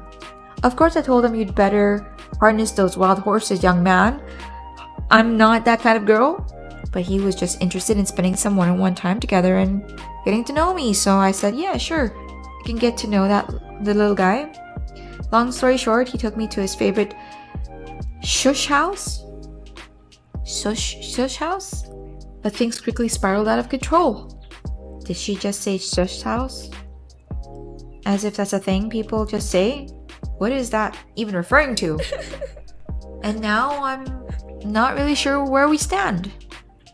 You don't give Miriam time to tell her the whole story, however. Balling up the details of your own night is just too much to bear. And I went on a date too, back to Colonel Sanders' house where I spent the night with him. You what? Yeah, if you let me speak, I would have told you. Nothing happened but the emotional connection. Wowzers. Miriam tells you to move on from this whole Colonel Sanders obsession and focus on school. What? What? Excuse me?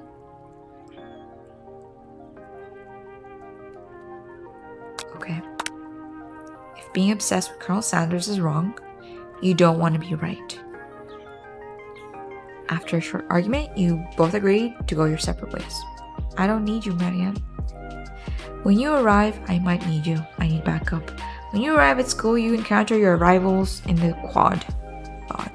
You can tell from a distance that they're picking on Pop, though he himself might not quite grasp that fact.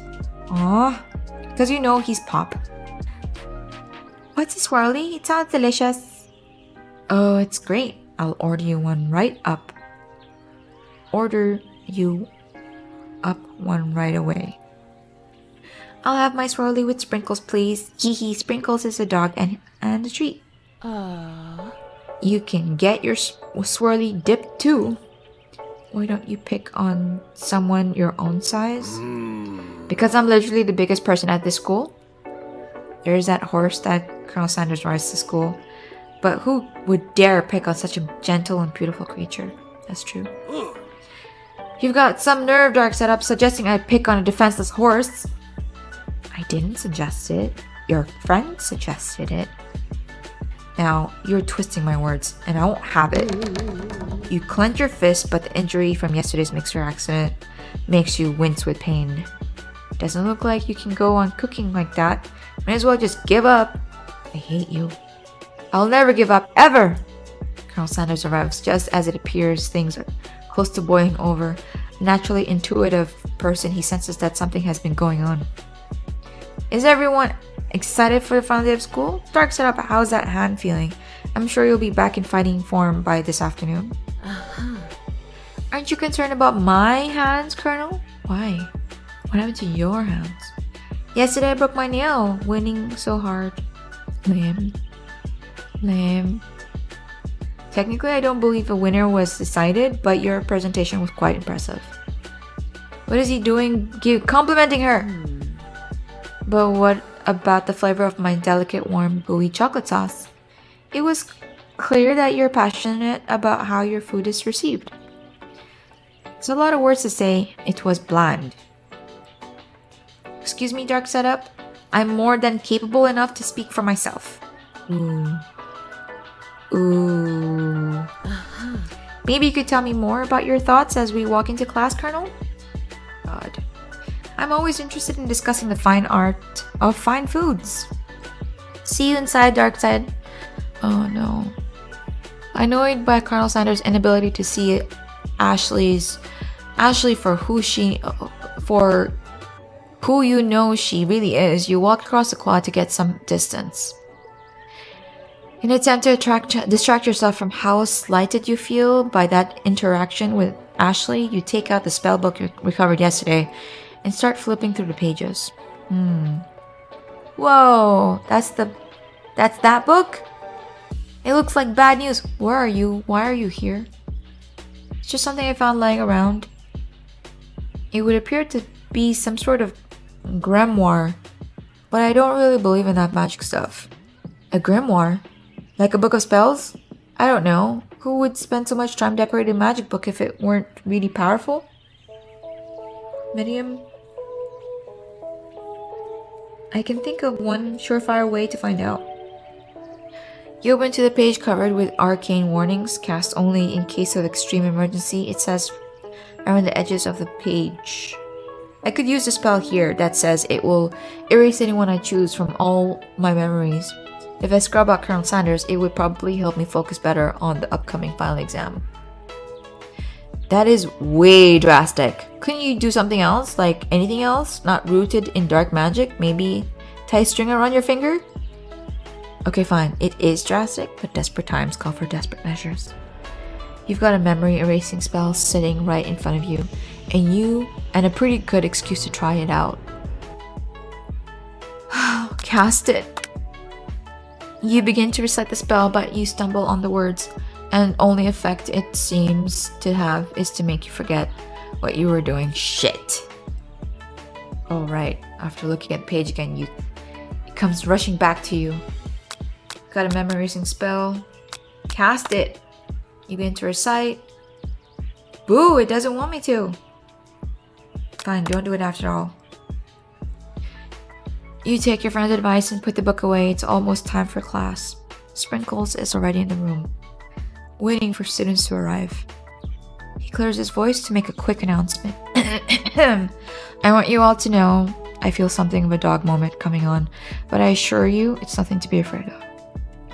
His cute little nose scrunches up and he begins to breathe quickly. He must be hungry, reaching for some old homework to give him as a snack. Dogs can rather be on, especially Sprinkles. Wait to see what happens. Sprinkles stops in his tracks. He focuses in on the window. The room is deadly silent.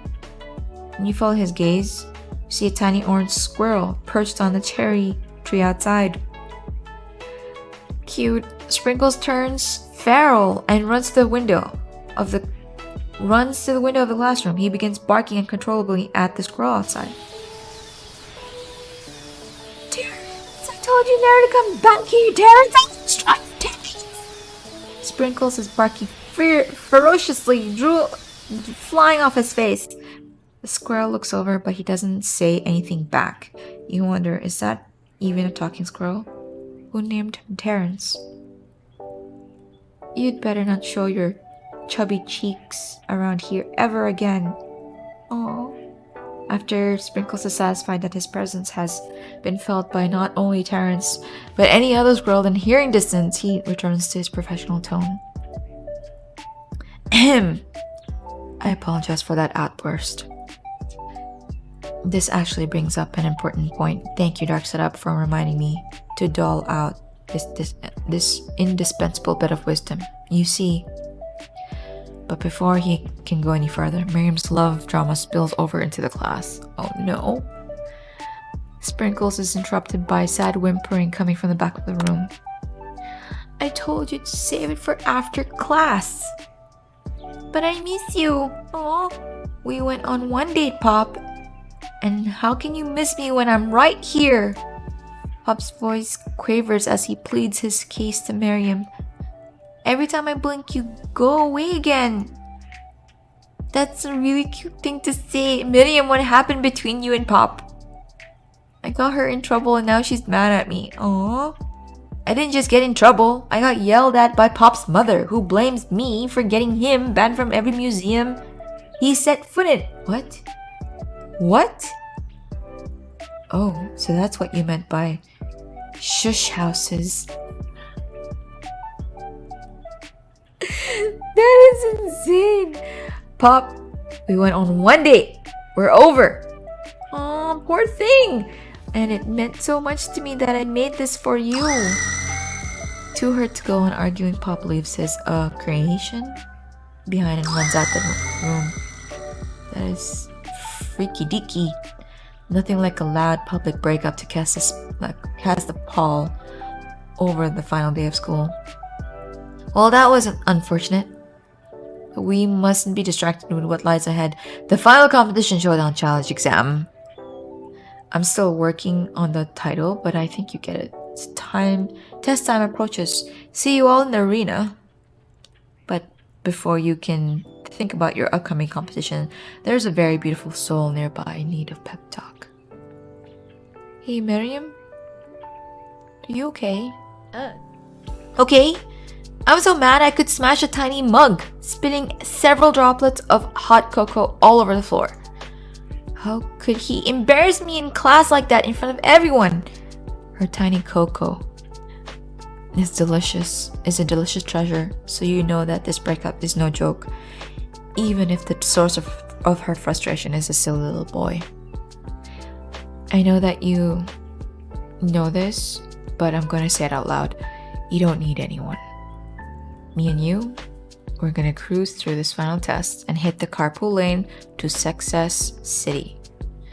Miriam brightens up, imagining the wind rushing through her short bangs, but she hesitates to embrace the feeling of feeling all the way. You're not going to settle up on Colonel Santos Stallion. You're not going to settle up on Colonel Santos Stallion and ride off into the sunset without me? Of course not. Well, maybe, sorta, but I'm sure there's a pony out there with your name on it and a ranch big enough for both of us and whoever else we want to bring along. If it's not Pop or Clank or anyone else you meet today, tomorrow, or this whole year, so what? You're a special person who shouldn't settle for the first someone who shows a little interest, you know? Miriam gives you a big hug and wipes the tears from her cheeks. I should really review my menu for today. I'm going to make a very special soup. And I bet that Professor Dog is gonna love it. While you were pep talking, Miriam, you completely missed lunch. But that's okay, because you had a better idea of how to spend the time before your exam. You decided to head to the arena early to practice a dish. This is it, the location of your final challenge. A test of will, a test of courage, a test of talent. A chance to beat the pants off of Van, the supposed man, and his eviler counterpart, Ashley. As planned, you begin to run through a quick test of a recipe you've been working on, Darksidup's famous chicken pot pie. After practicing for months, making this dish comes second nature to you, and you're able to quickly get a fresh pot pie in the oven. But as soon as you do, your cram session is interrupted by Colonel Sanders. Darksideup, what are you doing here? There's still time before the final exam. Oh, just taking it all in. I'm a bit into visualizing success. I'm looking at my station and picturing victory. The pot pie has begun to bake and the smell is slowly filling the space around you. Visualizing, huh? That's too bad. I was hoping you were cooking something delicious. You'd usually happily share your food with anyone who is hungry, but the last time you let Colonel Sanders get in your head, it cost you a cook-off. You decide that it's time to put your cooking above your romantic desires, but that decision gets hard to stick to when the oven timer goes off behind you. Uh-oh. Fess up about your practice. Okay, you got me. I'm doing a little bit more than visualizing. I know my nose can smell a pot pie from 400 yards. Came for chicken. That's an oddly specific distance that you'd expect nothing less from such an oddly specific man. You knew it was a pot pie just from the smell? Not just pot pie, but a chicken pot pie with an all butter crust. My nose is telling me something else. Oh no, is it burning? No, I can smell that it was made from a heaping helping of TLC. But it's probably starting to burn any second if you don't pull it out. The moment of truth. Ooh!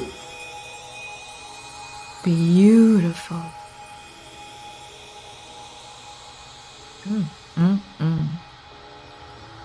Wow. That's the best pot pie I've ever tasted. I have always loved country cooking and I could eat this all day. There's no time left. The final showdown is about to begin. Sprinkles lays down the ground rules. There are no rules! That's it! Except to cook with everything you got! You step up for the cook-off of a lifetime. Okay, I think I'm ready. You decide that mac and cheese plus the pot pie you've been practicing are just the dishes that'll push you over the edge to victory. Meanwhile, both Van and Ashley are prepping wildly elaborate dishes per their usual over-the-top selves. Miriam has her giant magnifying glass and several sets of tweezers. She's definitely preparing to go big, going small. Colonel Sanders seems to be harnessing his 11 herbs and spices, and he's trying to find a way to improve on something perfect. His original recipe: fried chicken.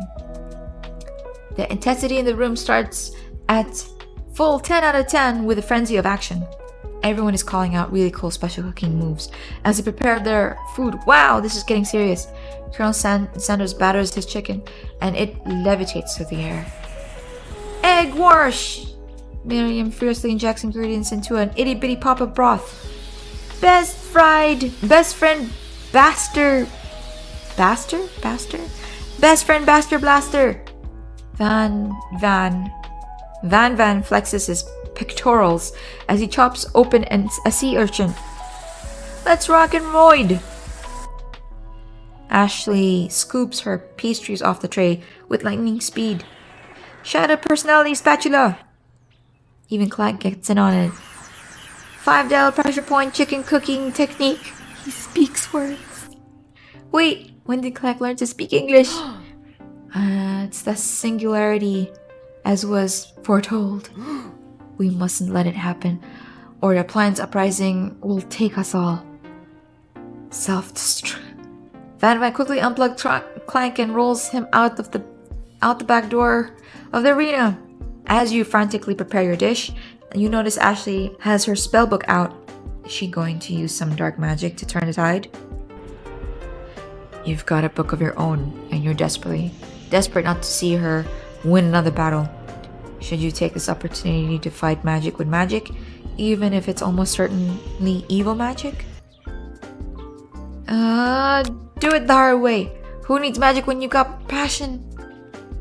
I'm gonna do it the hard way! Colonel Sanders sees that you've chosen to win on your own terms, and he gives you a subtle wink from across the room. Oh, Colonel, don't distract me, I'm busy! I believe in you, darksideup. Miriam notices it too. And I've always believed in you, darksideup, since we were all little kids, because you're my best friend forever. Thank you, Miriam, thank you. You turn to notice that Miriam is at your station, cheering for you. Yeah. Miriam, what about your dish? If you're here cheering, who's cooking? Tiny food, short cook time. I'm actually already done, so I thought I'd help you. Oh, thank you. That's so sweet, but Miriam tosses a handful of spices directly into your boiling noodles. It's a secret ingredient. No! The boiling pot will explode, sending Miriam flying backwards. The watery noodles begin to swirl in the air, bubbling up in the dark cloud that thickens and congeals before your very eyes. I am Newt! It is I, Steve, the spork monster. Steve? What happened to Borko? You're not here to battle me, are you? We spork monsters are many. I think Borko had the day off, but you have conjured Steve, and I hate to battle. So I'd say you're doing pretty alright. Oh hey, you're in the middle of cooking competition. I love this stuff. It's better than TV. You crazy kids and your culinary skills really impress me. Mind if I hang out? Sure. Sorry, Steve, but I'm kind of in the middle of something. Do you mind? Steve, the spork monster, notices that you've got the grimoire stashed beneath your cooking station. Oh no. I see what you're up to. Crisscrossed some magical items and accidentally summoned me, huh? Yeah, you guessed it, sorta. If you're here, would you mind tossing some fresh noodles in the pot of salted water? I'd love to. I always wanted to be a top chef. Actually, when I was just a little spork pup back in the old country. You can feel a spork monster winding up to tell a very long and involved story. You don't know exactly where they came from, but it seems that like it was probably lonely there. Actually, you know what? Maybe you should watch from the stands. I really need to focus on this competition. I understand. It's kind of like that time in monster school that I had fallen asleep during scare tactics class, and when I woke up, you toss a serious stare at Steve and he takes the hint. Never mind, I'll tell you later. Good luck. Having suffered this huge setback, you don't know how you could ever win. You summoned extra power from deep down within yourself. Yes, I can do this. I have what it takes. I came here to win. Your hair turns mac cheese orange as culinary energy flows through your body. My heart is pure. My hands are steady. My taste buds have been preparing their entire lives for this. Yes, darksideup, you are the chosen one. You will avenge me. Power you'd been summoning immediately fades back out. You interrupted my inspiring monologue. Sorry. My heart is pure. My hands are steady. My taste buds have been preparing their entire lives for this moment. I will show the world my cookery. You begin to levitate off the ground. Energy courses through your body. You know that with this power you can do anything except turn back time, which would be super useful, but while you were powered up, your chicken pot pie overcooked in the oven and can't be served. Don't worry, dear darksideup. You may have suffered some setbacks, but all is not lost. Impressed with your fortitude, Colonel Sanders decided that you have earned his support. I've been watching you today, and I must say, I'm truly impressed. You've been thinking on your feet and rolling with the punches. Thank you, thank you. He steps into your station and stands right beside you. I'm here to help. All you've managed to make is mac and cheese, and time is almost up, so you're going to need it. But Colonel Sanders, what about the test? What will happen to you? What about your rules? Following the rules has never been really my thing. I follow my heart. Oh, what a guy. Colonel Sanders unfolds a delicate white towel to reveal the most delicious fried chicken tenders you've ever laid eyes on. And besides, sometimes unexpected combinations can have surprising effects that surpasses their individual efforts. Are you suggesting if we combine forces, we can form the perfect food union? Time's up, students! With time expired, it's the moment everyone has been waiting for. You must now prepare to present your dishes. A handful of students stand tall, but the class seems incomplete. It seems we're missing some students. Pop? Plank? From off-screen, you hear a pure, innocent giggle. It can only come from one student. Hee hee, I'm flying! It sounds like they're coming from the broom closet over there. Miriam, would you mind? Inside the closet, you see Pop hanging on a broom hook from the elastic of his underpants. Pop, get down from there right now. Let me guess. Did Van Van have something to do with this? When someone asks for a wedgie, who am I to refuse? I thought a wedgie was a salad. Terrible, Van Van. Terrible! It looks like Pop is eliminated from the challenge, seeing how he didn't cook anything. I can't feel my legs. May I be excused? Aw, sure. You kids and your pranks. I must say it's not the worst prank in UCSAL history, but it's not exactly yearbook material. Wait a second, pranks, clank. Where did that pressure cooker roll off to? You wait to hear a signature verb, beep, or other onomatope, but I can't read that. But there's none. Somehow he must have gotten unplugged. I guess we'll have to figure that out later. That leaves only 4 remaining students. Please collect your final projects. Yes, it has been a long semester. Wow, 3 whole days long. But after days of hard work, the time has come for me to eat. Miriam, please step forward. Now describe your dish. I've made tender udon noodles in a savory soup. It's magnificent. Smell it. My word, it's so delicate. Is that a teeny tiny Nurotomaki I spy afloat in this itsy bitsy bowl? Yes, chef. Please call me Sprinkles. Chef is my father's name. Yes, Sprinkles, and some green tea made from baby tea leaves and that I picked myself. Sprinkles carefully sniffs from the dish before opening his mouth and letting just the tip of his pink tongue dip into the bowl.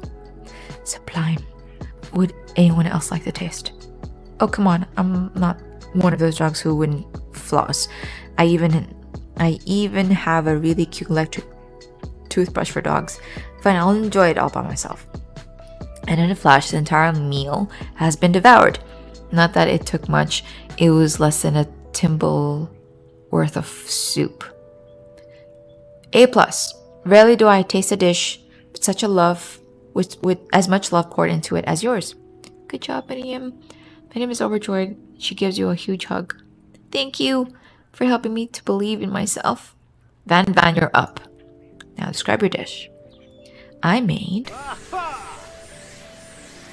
uni over smooth egg custard in an hewn urchin shell topped with caviar. That's dangerous. Did you skewer one type of urchin with spines for a second and different colored type and from a second different type of urchin? Yes, Sprinkles. A bit much, don't you think? That's exactly why I did it. A bit much is my kind of brand. Doesn't it look cool? Sprinkles leans in to sniff the uni, but he can't get his nose close on account of all the spikes. He begins to paw at it erratically, causing the custard to slosh around. Uh-oh. Woof woof. Please be gentle with my cuisine. Grrr. Finally, Sprinkle goes all in, tongue first, and he can't get past all the needles. He reels back as his tongue is poked and prodded. Ouch, my tongue! Professor appears to be having an allergic reaction to the sting. Oh no. I can't eat this. It keeps poking my tongue. Disqualified. A stunning turn of events. Who would have thought that serving a food in a bowl made of needles would make it difficult to eat? Dejected, which he deserves, Van does not go gentle into the night. Disqualified for glamour?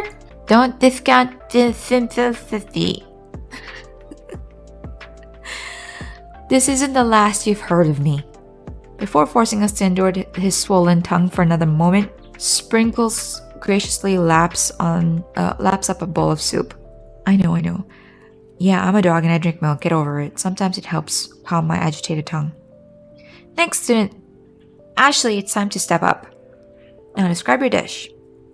I made orange blossom Turkish delight in a light rosewater syrup topped with French meringue and connected with sugar glass. That sounds amazing. It actually doesn't sound too bad. Indeed, it's quite delightful. However, I'd ask that you please refrain from eating it or attempting to taste it in any way. It's very fragile and meant to be a display piece. Don't eat the food? At a cooking school? Got toast in your ears or something, darksideup? I told you, it's a display piece. Ashley, I must say, it is beautiful. However, this is a cooking competition at a cooking school. Yeah, which is why I cooked it. And did an extremely good job cooking it too. I didn't realize that we were having an eating exam. If I wanted to be judged on eating, I'd go to a college of eating. School for the hungry. That's not cool. I suppose you could smell it if you absolutely insisted. But don't breathe too hard. You might disrupt the sugar spiral. The food cannot be eaten. It cannot be judged. You are disqualified. Rage overtakes Ashley and she finally cannot keep her two-faced routine up. You wouldn't know high-end cuisine if it cooked you! And with that, Ashley storms off to rededicate herself to being the best, but this time without being shackled to trying to be fake nice and liked by everyone. Good. This isn't the last time you've heard of me either. If this class gets much smaller, I'll be teaching myself. You and Colonel Sanders, the final cooks, step up together. 2 chefs. What began as a bowl of delicious mac and cheese has become something else. He examines it closely, sniffing and eyeing the bowl. It's chicken with mac and cheese on top. Uh-oh, I don't have a good feeling about this. From somewhere in the room, a literal drum roll plays. Just when I thought I've seen everything in this kitchen, you give me this thing, and completely blow me away. I'm in my 49 dog years of life. I have never tasted anything so delicious and perfectly balanced. Oh, so delicious in fact that everyone passes the class. You pass, and you pass, and you get a pass. Everyone gathers around and partakes in the mac and cheese bowl. They all seem to transcend their reality into another dimension. You win! Together, you and Colonel Sanders have made a new menu item. The new menu item is so impressive, even the Van and Ashley are drawn back in by its magnificent fragrance. When they gaze upon your mac and cheese bowl, they admit that you are indeed an excellent chef. Good, you deserve tears. Sprinkles declare that you have passed. Everyone has passed. They were supposed to be more battles, but come on, how could they be better than this one? Now that the school year is complete and everyone has graduated, the students return for one last assignment to get their groove on, a dance. The cafeteria has been completely redecorated in order to serve for the site of the school's graduation dance. Compared to the massive high-tech cooking area, the humble decor seems downright cute and cozy. DJ Dog is in the house! Ow, ow, ow! You knew that Sprinkles was a master chef, but also a world-renowned turntablist? Who says you can't teach an old dog new tricks? Van and Ashley tell everyone that they've committed themselves to righting the wrongs that they did while they were the villains. For a moment, you actually believed them. Not another haunting. No ghosts allowed at graduation. It's clearly written in the school bylaws. I was never actually a ghost. It was all a trick to get you to finally notice me. We didn't care. Oh, amusing. And now that everyone is together, it's the spork monster. He has totally mellowed out. Everyone, the spork monster is no more. From here out, I prefer that everyone refer to me by my new name, Party Monster. Student tries to finish what he had to say, but everyone is too wrapped up talking to Party Monster. Dejected, student walks off. Maybe things didn't work out for Miriam romantically, but she found the love in her cooking. And she's gonna do great. The red carpet rolls out across the floor of the ballroom, and it's like a Hollywood movie premiere. Who could command such an entrance? Of course, it's the Colonel. It's Pop! What? He arrived late at the dance, but apparently for a good reason. Walking the carpet, you see perched atop his dirty chef's hat a crown? Welcome back, Pop. I know you weren't able to compete in the final exam and accept your diploma, so we had it mailed directly to your father. We figured it was the least we could do for the school's dean. Oh. Explains everything. Ooh, now I get it. And we get a new wing of the school, not to mention the honor of educating the son of the Chancellor of such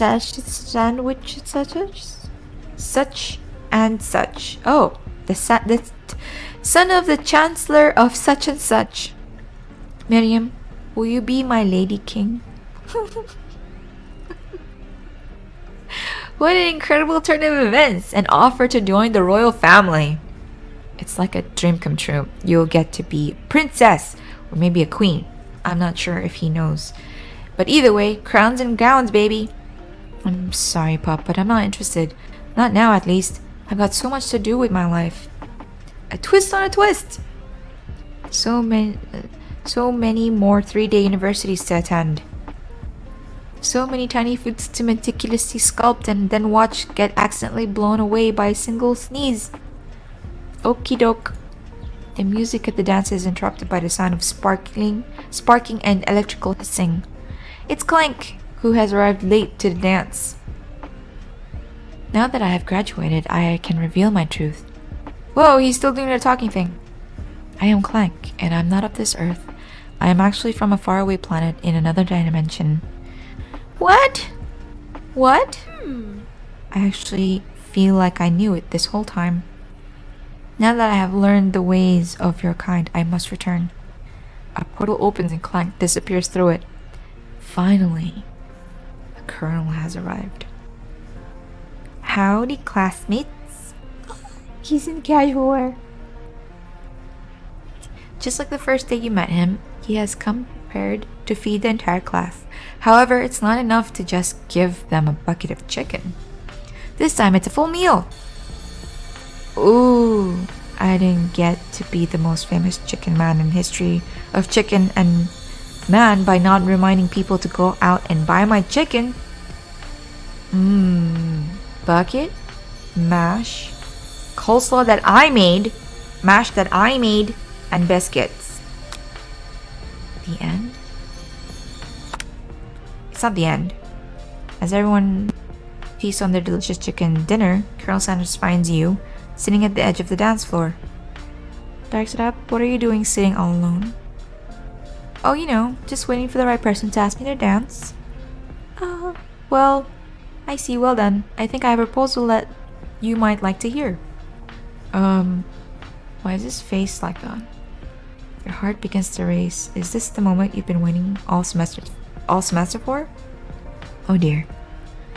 This fall, when I opened my first original fried chicken restaurant, Colonel Sanders leans in close. He reaches into his coat pocket and retrieves something small.